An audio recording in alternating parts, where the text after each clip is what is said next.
পবিত্র হজের সময় সাধারণত বিমান একমুখী যাত্রী নিয়ে চলাচল করে। সৌদি যাওয়া ও ফেরার পথে ফ্লাইট পুরোপুরি ফাঁকা থাকে। আগেকার সেই ধারা বদলে এবার ফাঁকা ফ্লাইটগুলোকে কার্যকরভাবে কাজে লাগানো সম্ভব হবে। এর ফলে বিমানের ইতিহাসে প্রথমবারের মতো 100 কোটি টাকার বেশি অতিরিক্ত আয় হওয়ার সম্ভাবনা রয়েছে।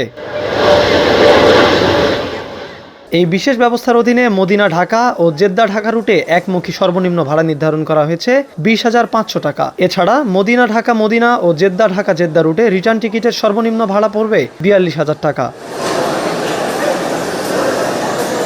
এই উদ্যোগকে প্রবাসী বান্ধব নীতি বাস্তবায়নের একটি গুরুত্বপূর্ণ মাইলফলক হিসেবে উল্লেখ করেছেন প্রধান উপদেষ্টা মোহাম্মদ ইউনূস। সময় উপযোগী পদক্ষেপটি গ্রহণের জন্য তিনি বেসামরিক বিমান পরিবহন ও পর্যটন মন্ত্রণালয়ের উপদেষ্টা শেখ বশিরউদ্দিনকে ধন্যবাদ জানান।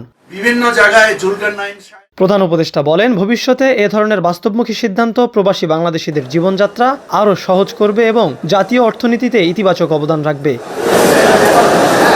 তবে অতীত অভিজ্ঞতার কথা স্মরণ করে প্রধান উপদেষ্টা সতর্ক করেন। তিনি বলেন, অতীতে দেখা গেছে প্রবাসীদের সুবিধা বিবেচনায় অনেক ভালো উদ্যোগ নেওয়া হলেও সঠিক তদারকির অভাবে কিছুদিন পর তা মুখ থুবড়ে পড়েছে।